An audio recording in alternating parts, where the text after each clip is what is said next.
Looking at this valley, it's very clear to see that somebody in the past has had a bit of a repair, had a go at this, and they've covered the valley in some kind of rubberized liquid. I'm not 100% sure what it is. It's quite thick, it looks quite good. It's probably been here for many, many years. But the issue we've got is a big slice in the lead, quite lower down. Clearly, when this was installed in the first place, the length of lead used was too long, and it hasn't left any space for expansion and contraction. What I'm going to have to do here is strip off some slates either side of this lead valley, cut the lead where it's cracked, then I can get some new lead, slide it up the existing lead and lap it down over the top of the valley lead below to form a watertight seal. So I'm going to crack on with this. So as you can see, I have stripped the slate tiles either side of this lead valley to expose the big crack straight down the middle of the lead. I'm now going to lift the lead so that I can cut a new piece of lead and lap it up underneath the slit and lap it down over the top of the valley below. Thankfully, this lead is slit right the way across the lead.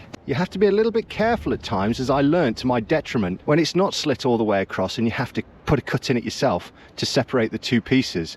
You really do have to be careful with your knife. I was very foolish on a recent job, a job that I was trying to get the same video for, and put a really deep slice into my finger.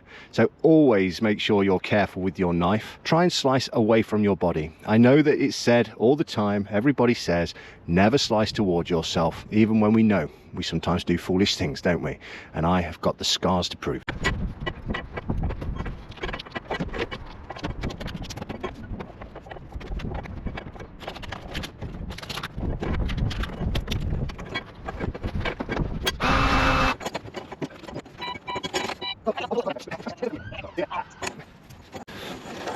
Now, the sensible man would have brought his measuring tape up with him so he didn't have to line it up like this.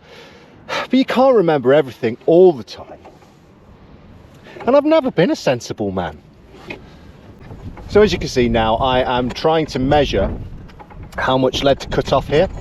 This lead is code 4 and it is 300mm wide. That's going to give me an overlap of 150 either side. Now, some people might say that's not enough. I think it's plenty personally, but 300mm is what I've got, so that's what I've got to go with. 150mm on an angled roof like this, it's not going to leak, despite what the experienced proper roofers of 40 years say. They just like to complain at me, I think, sometimes. It's fine. I bend the edges of the lead over. That's formed what is called a welt, and the idea there is that any water pushing its way up the sides of the lead is going to hit that welt and not go over the edge of it.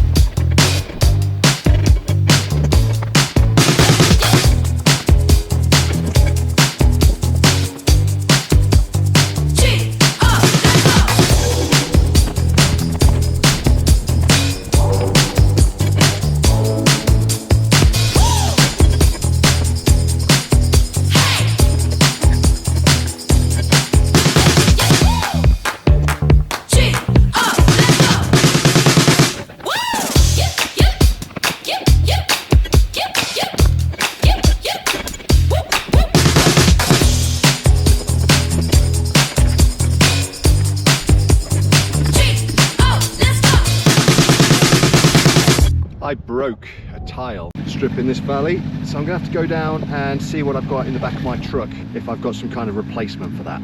Rather annoyingly, the new slate that I brought with me is not big enough to carry out this repair, but I do have one of these fibre cement slates which would cover it, and you won't see it up there.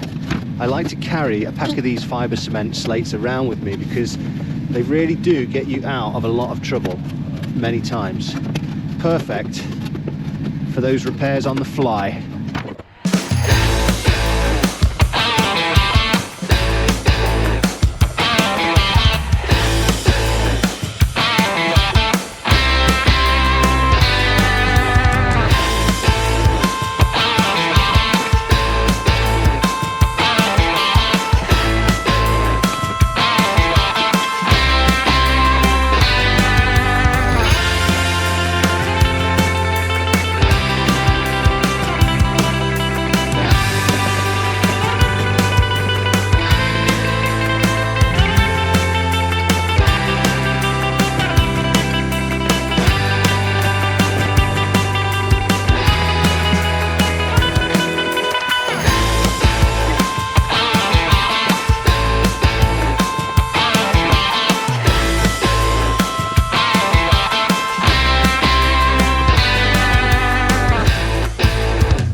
I'm now all finished. Let's have a little recap as to what I did. I went up, I sourced the leak back to 2 cracks horizontally in the lead valley. So I stripped the slates either side of the cracks, lifted the lead on the valley above the cracks so that I could slide a new piece of lead up underneath the valley lead to lap down on top of the lead below.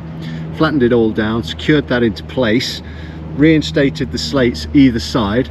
I did that on both cracks. There we are, I'm all finished. I hope you enjoyed the video. If you have, please give it a like. If you've got anything to add, leave it in the comments, and I will see you on the next job. Thanks for watching.